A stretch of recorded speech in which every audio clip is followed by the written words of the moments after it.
Welcome back, Swifties. Today I'm going to be checking out Cowboy Like Me. Heavily requested. Requested quite a lot, you know. This is from Evermore, right? So it's more recent than I guess the title would suggest. I wonder if this has got anything to do with a country roots. Let's see what it's all about. And the tennis court was covered up with some tent-like thing. And you asked me to dance, but I said dancing is a dangerous game. Oh, I thought this is gonna be one of those things. Now I know I'm never gonna love again. I love that it just jumped straight in there, you know. It almost like walking in on the middle of a conversation or something, isn't it, you know? Or it springs to mind, I guess this isn't, as far as I can tell, about an argument, but, you know, sometimes you walk in after someone's been arguing, but you can just feel it in the air, you know. You don't know that they have been. Stuff like that. But there aren't many songs, I guess, that just start like that, do they? You know, just straight into the business. Yeah, I love that. It sounds great as well, isn't it? And the tennis court was covered up with some tent-like thing. And you asked me to dance, but I said dancing is a dangerous game. Oh, I thought this is gonna be one of those things. Now I know I'm never gonna love again. The voice sounds beautiful as well, doesn't it? I've got some tricks up my sleeve. Takes one to know one. You're a cowboy like me. Got it. Never wanted love, just a fancy car. Now I'm waiting by the phone like I'm sitting in an airport bar. Yeah, that's a great line, isn't it, man? I'm waiting by the phone like I'm sitting in an airport bar. You know, it's one of those lines that you I couldn't say, I suppose, precisely what it means, but it invokes like some potent or sharp imagery, doesn't it? You know. What a beautiful line.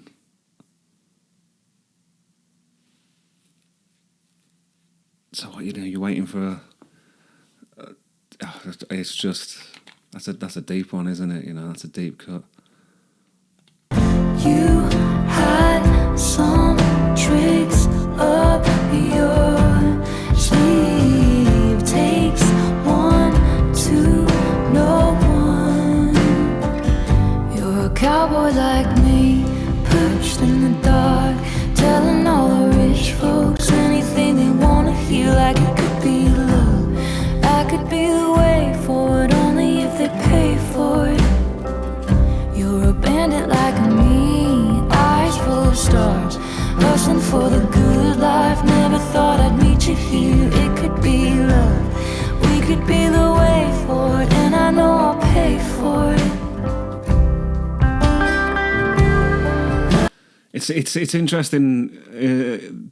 Well, a few things are interesting, that it's called Cowboy Like Me, and it has got like just a subtle sort of pull of country music, hasn't it? You know, melodically, and I guess with instrumentation, and I suspect like a more sort of country feeling solo is coming up now. But yeah, the idea of I guess being a cowboy like me, you know, it's like.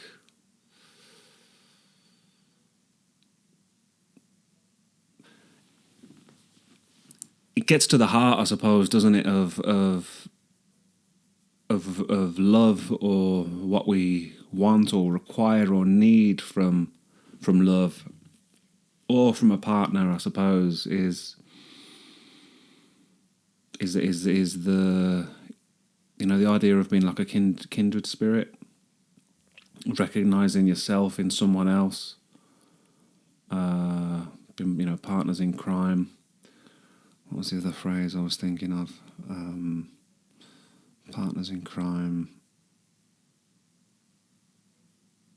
I don't know, but yeah, I'm not just going to start this one again, man. I'm enjoying the feeling and the storytelling and the sort of, I don't know what is that in a voice, the way she's singing it. You know, is it like just being despondent? Is it remorseful? Is it kind of hopeful but resigned to a certain outcome or way of life? And the tennis court was covered up with some tent-like thing. And you asked me to dance, but I said dancing is a dangerous game. Yeah, leads places. Oh, One thing leads to I another. thought this is gonna be one of those things. Now I know I'm never. Dancing is an interesting thing, isn't it? You know, I mean, I can't proclaim to be any kind of great dancer, you know, although I suppose I've had my moments. But as for like dancing with somebody, you know, I've got no experience of that. But I mean, it could mean like a literal dance, couldn't it? But also like a metaphorical one, you know. Which we do, I suppose, with partners or with rivals or whatever it is. There's a great moment, a great scene in Peaky Blinders that springs to mind where Adrian Brody, who plays this sort of, you know, New York gangster in the 1930s, you know, part of the mafia of Italian descent, and he asks Aunt Polly, played by, you know, the late great Ellen McCrory, to dance, and she says, "No, I don't dance anymore." And then she disappears, and he says to himself, I guess, you know, "That's a shame because you're dancing with me." You know, I can't do that justice with explaining it, you know. But if you've seen the show and you've seen that scene, you'll know what I mean. Never gonna love again. I've got some tricks up my sleeve. Takes one to know one. I love that rise of whatever's. You're a cowboy There's like something that's coming in the background there. never wanted love, just a fancy car. Now I'm waiting by the phone like I'm sitting in an airport bar. You had some tricks up your sleeve. Takes one to know one. You're a cowboy like me, perched in the dark, telling all the rich folks anything they wanna hear, like it could be love. I could be the way forward, only if they pay for it. You're a bandit like me, eyes full of stars, hustling for the good life. Never thought I'd meet you here. It could be love, we could be the way forward, and I know I'll pay for it.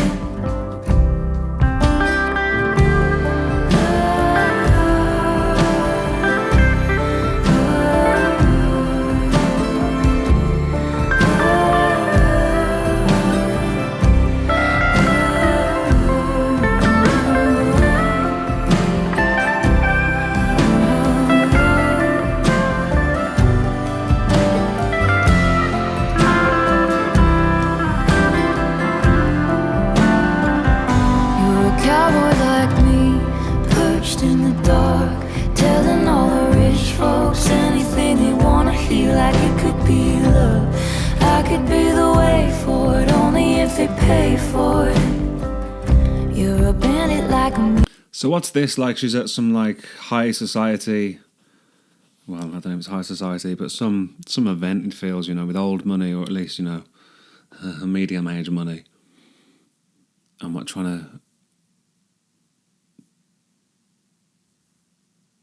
Is this another extension of a telling semi-autobiographical or not all autobiographical stories, which he started to do on Folklore, right? And then Evermore is after Folklore, is that right? Eyes full of stars, hustling for the good life. Never thought I'd meet you here. It could be love, we could be the way for it, and I know I'll pay for it. And the skeletons in both our closets plotted hard to fuck this up, and the old men that I've swindled really did believe. Yeah, that's a good way to put as well, isn't it? The unconscious things that do, mess us up, the old habits, the old behaviours, the thoughts and the feelings or whatever that arise sometimes just to mess up, when you got a good thing going. Reminds me of something actually I saw somebody or heard somebody said, maybe I read it, was in times of high stress or extreme tiredness, we are attacked by ideas that we conquered long ago, or thoughts that we conquered long ago, or something like that. And also it makes me think of probably my all-time favourite quote by Carl Jung, which is, "Until you make the unconscious conscious, it will direct your life, and you will call it fate."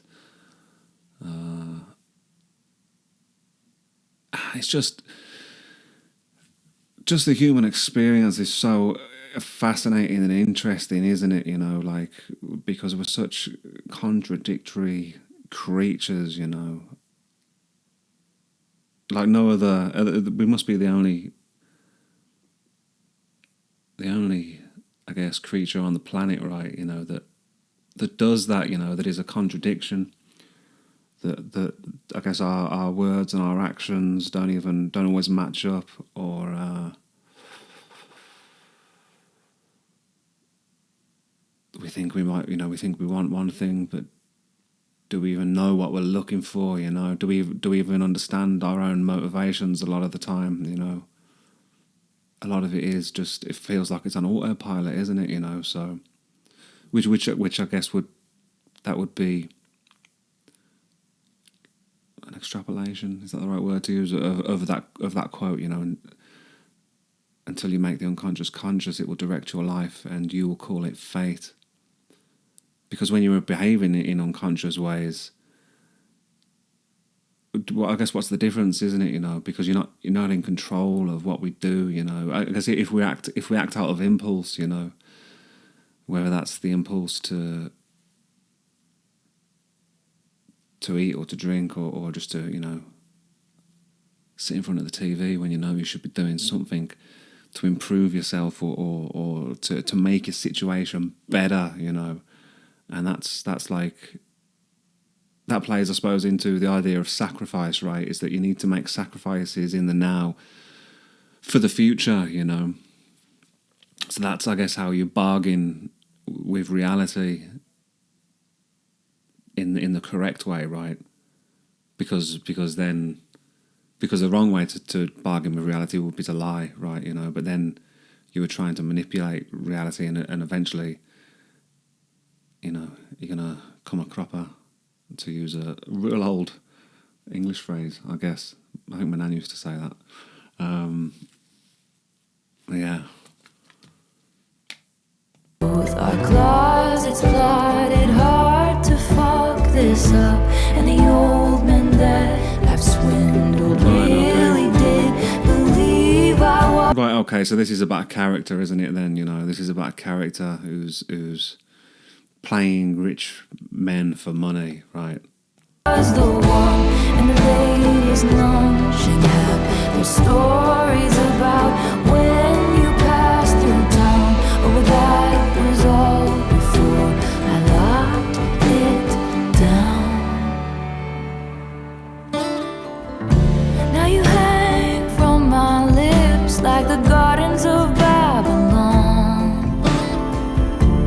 your boots beneath my bed. Forever is the I'll take that. I think this is a great, it's a simple, great idea for a lyric video as well, isn't it? Because I've been thinking about lyric videos for my own stuff over this year, and I'm going to record some studio stuff, and just thinking about, what to do with them when I put them out, visually, and, some kind of official video would be great, but, they are a lot more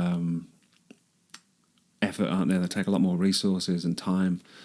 But, I mean, something like this, just picking an image that you feel, suits the tune, and then just having a lyric video like this is great. I'm going to take this back a bit, though. It's let's go to this most replayed bit. Yeah, this is I think a tune I'm going to listen to a few times over, and probably get more from it. skeletons in both our closets, plotted hard to fuck this up. And the old men that I've swindled really did believe I was the one. And the ladies lunching up. This sounds great as well, doesn't it? So this is like about, she's been playing loads of dudes, rich dudes, but now she's met, a kindred spirit, a cowboy like her. But now, it's interesting actually, isn't it? Now, after all that, manipulation and lying and falsehood, do those old habits die hard, don't they? So how do you move past that, and create something real and in the truth?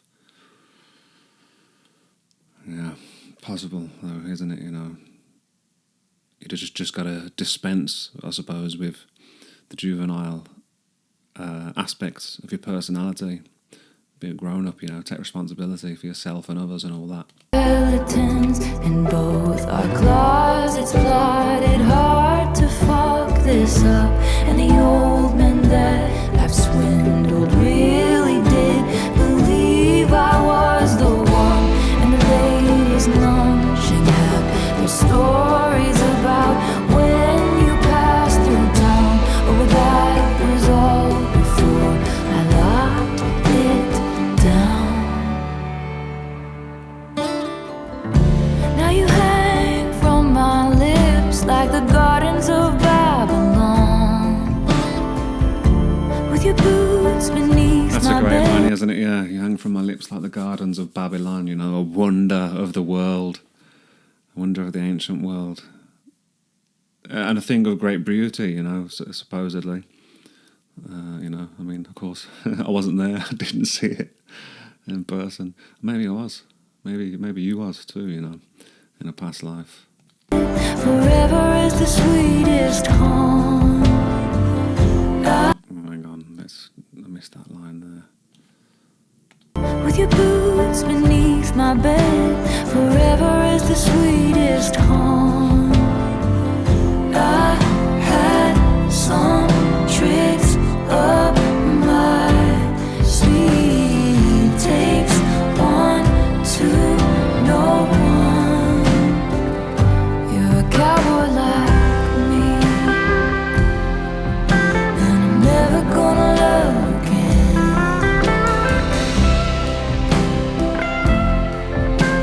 I'm never gonna love again. Some very tasteful lead guitar in there, I'm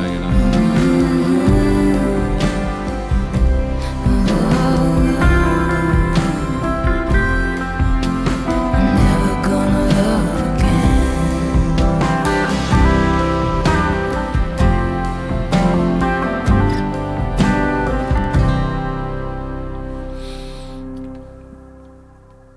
Nice. But I guess that my introduction to Evermore. What are the tracks on Evermore? Is Champagne Problems on Evermore? I think I've seen a live version of that. I can't remember if this is on this album or not. But I love the I guess the feel and the atmosphere of that of this song. So I'm looking forward to getting through more of the tracks on that, and then listening to the studio album as well at some point, because there's an Apple Music thing, isn't there? It's about an hour long, I think, where she talks about the process behind the Evermore stuff, which I'm really looking forward to getting to that. But I need to know the tunes first. But anyway, guys, thanks very much for joining me. Have a great week. Look after yourselves, and I'll see you soon.